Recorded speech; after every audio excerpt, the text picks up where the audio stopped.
could tell he's very green on the whole reading a speech from a teleprompter. Right. Yeah, and I have no problem with this.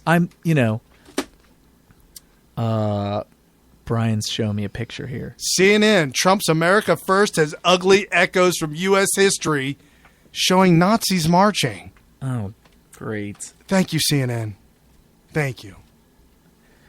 So, that's unfortunate. Yeah, that's unfortunate.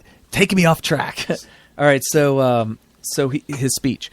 He did mispronounce a couple words. The actual dialect, because when you listen to his stump speeches, he says words a certain way, which huge. Well, no, I mean whole sentences.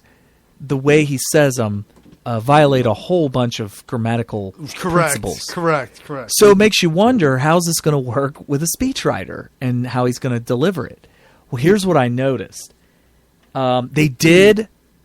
Whoever the speechwriters were, very brilliant people. You could tell that they were going to use phrases that he's already been using. Okay. So that it sounds like, for the most part, he's saying it without reading it. So he's not fake. We Right. don't want to write something that we fake it. In the entire 45-minute speech, peppered in there, here and there, were words that he's never used before, and I noticed them, and I was just like, oh, that's interesting. Somebody threw in a word there that he never uses. Oh. But he said it perfectly. He pronounced it properly. It just sounded funny to me to hear him use words I've never heard him use before. So there's that. And another thing that he does, which I think is really good, I am convinced of this. I don't have proof of this, but I'm convinced that this is true. I think that he stops in the middle of the text that he's supposed to read and ad-libs. Really? I truly believe that, because there's a couple times where you can tell that there's just no way it would be written that way, and he speeds up. Yeah, when you do ad-lib, you got to control that. When he was, okay, and that brings me to my other point. Right off the bat, my very first reaction was, wow, he is speaking slow. He's like, I would like to thank everybody that's what it sounded like. And it's like, whoa. So, obviously the words were scrolling up probably at the correct pace, but I'm not used to that with Donald Trump. Right. I'm not used to that. But, so he jammed a couple words, and I'm not talking Tanzania he mispronounced, but here's why I cannot believe nobody's done this yet. If somebody went through his speech and just clipped the words he slightly mispronounces, you would have about a couple-minute video. No way! That would sound awful. Yeah, because he jams a couple words. But anyway, but my overall assessment for a guy who's not a professional politician, who's probably, for the most part, did his first teleprompter reading in his life, I thought he did pretty good. I thought it was pretty good. And the content, I didn't get into the content. I'm just talking delivery here. The content was very good. Oh, hold on. Our embassies, look at what happened in the 1990s. Our embassies in Kenya and Tanzania. Oh! So if you look at Tanzania, it's just you're reading it the way you're saying it phonetically the way it's spelled, but the emphasis is on the wrong syllable. Yes, the phallacis is on the wrong syllable. The emphasis on the wrong syllable. Yes. Okay. You got to be able to say that properly. Okay. So, and that's what he did. He put the wrong emphasis on the wrong syllable. Right. So if you had a cocklegator or an aladial, you'd be messing that up too. Oh boy. Well, that's different because you're actually saying the words wrong. But no. So yeah. I mean, whatever. That is not the only word he mispronounced. There were a couple others that you were just like, did he just say it the way I just heard it? But no, okay, get into the content. Very first, right off the bat, America First is the theme of his whole entire foreign policy speech. Right. That's the theme. Glenn Beck, who loves to dig up history and all that, he spends the whole first half hour of his very next show after this foreign policy speech and points out that not only is America First, the name of the Nazi organization back in the 30s, designed... By the way, you didn't know it was Nazi at the time, but there was an America First foundation or organization in America who was... their purpose was to convince Americans to be isolationists, not to get involved in World War II. But when a little bit of investigation was done, turns out that organization was founded by and ran by Nazis. Okay, so it was a propaganda. It was a double-double. It was a propaganda. And they were trying to trick people. Well, I don't think Trump did this to trick people, though. No, what Glenn Beck was trying to point out was one of two things. Either A, he was trying to convince his listeners that this is a message, that he really is a Nazi, that he really is going down that road, and it's all conspiratorial. All right? And now that's kind of far-fetched.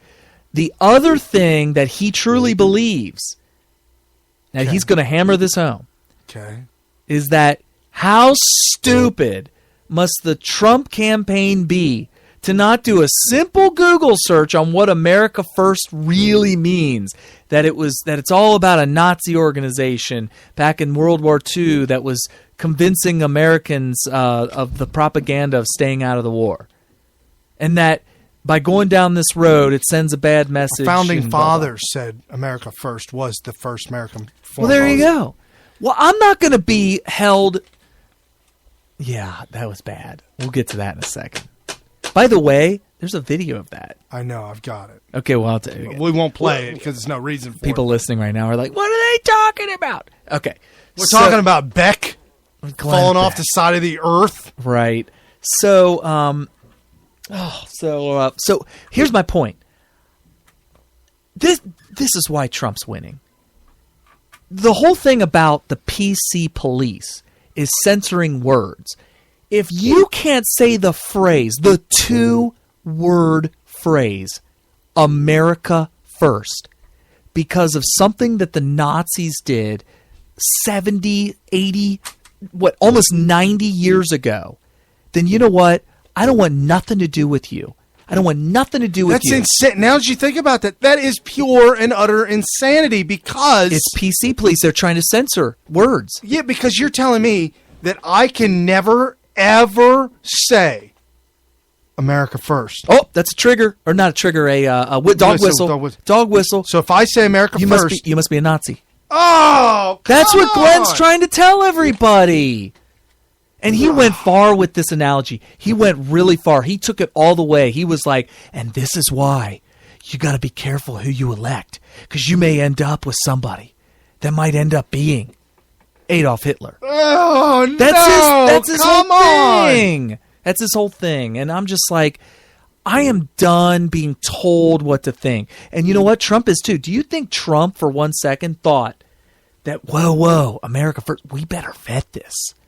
Because that's what Glenn Beck's saying. Glenn Beck says they must be completely incompetent to not vet this phrase, this two-word phrase. That blows my mind. I can't believe that it's come to this. Okay, so then every bad person that does something bad, whatever phrase they came up with. Yeah, whatever their slogan, their phrase, whatever they say is theirs and can never be used. It's theirs forever. Forever. So I'm going to come up with a hate organization called Martin Luther King is Awesome. Oh! So now you can't say that ever again? Ever. Whoa, did you Google that phrase? Did you Google that? That's what they're doing. They're like, you could do that. You could say, what are all the phrases that I could come up with that you could never use again? And let's just start some hateful organization about it, and all of a sudden it becomes not allowed from then on. It's crazy. And you know what? Americans are sick of it. They're sick of being bullied with PC police, and Glenn Beck has become a PC police officer by doing this. And we're all sick of it. We are totally sick of it. American exceptionalism was back Abraham Lincoln back in 1863 during his address, and people thought that he was being an isolationist, saying America first. So I'm saying America first goes back to Abraham Lincoln. All right. Well, back to his foreign policy speech, which, you know what? Hold on, I'm not done with Glenn Beck yet. I want to destroy him. Okay, destroy him. Glenn Beck and his 3 nut jobs. Oh, so that's all right. together, they're 4 nut jobs. Carrie, for as long as we do this show, could you ever, in your entire life, imagine us making fun of somebody Their skin color. to the extent of taking ground up Cheetos and mashing our faces in the Cheetos and laughing and saying, now I look more like Donald Trump? Yeah, this is the most ridiculous of... This is the king of all ad hominem attacks. When you personally insult somebody. Like, we're going the whole 9 yards. We're going to do orange face. You know, black face is totally illegal. Right. Everywhere. Well, they're going to do orange face. And one of the bowls, there's 4 of them standing around a table. And they each had big plastic clear bowls filled with Cheetos. One of the bowls was the Red Hot Fire Cheetos. And the rest of them were orange, and one was jalapeno. And they had goggles on, and then they commenced to rolling their face in the bowl of Cheetos. Like crushed up Cheetos. Yeah, to smash it into their face. My question is, obviously, how much money did they get from Cheetos? Because this is clearly an advertisement. Well, they probably shopped around to see who has the orange powder. They probably went to Doritos, Cheetos, and whoever else makes orange powder and said, who's going to pay us the most money? This is going to be a huge advertisement. Right. Okay. So, with that being said, he is claimed to have lost $500,000 helping Ted Cruz. He said this? Oh, yes. Oh, he said his viewership is up 25%. He said that on the air. No, this week? Well, last week. No. Yeah. He said he is literally. literally. I don't know what everybody's saying we're going broke. Our listeners. He was going off about how somebody on CNN or something was wishing that they could have the same operation that Glenn Beck does, and then later on said he's losing all his listenership. But actually, so they were making fun of the hypocrisy of him saying one thing to his face and then going on the air and saying something else. At that point, Glenn said, I don't know what he's talking about. Our listenership's up 25% this election cycle. Well, It must be so fake it till you make it is what you're saying. yeah. I mean, obviously, the Daily Beast is saying that their empire, his empire, is burning down. However, Breitbart picked up that article and reprinted it. Okay. Which isn't very. I mean, and then the Gateway Pundit came out and said Glenn Beck loses fans and respect after repeatedly comparing Trump supporters to Nazi brown shirts. Yeah, you got to lose respect there. But you know what? That may not necessarily be. You could wiggle your way out of ad hominem, but when you're making fun of somebody's skin color and the way they look by mocking them with covering yourself in Cheeto dust or whatever, right? It's you've just lost so much credibility. So basically, they all do it. It's all recorded, and then the clip is posted on YouTube on a channel called Right Wing Watch. Right. When you go to the description of Right Wing Watch, it has this long paragraph talking about how we hate right-wingers, we hate conservatives, and this channel is dedicated to exposing them for the lying, cheating, evil people they are. Wow. It's actually RRW is the name of their channel on YouTube. So you go to YouTube, and guess what clip is on there? There's several Glenn Beck clips. This clip of him rolling his face in the Cheetos is on there. So I go down to the comments section, And sure enough,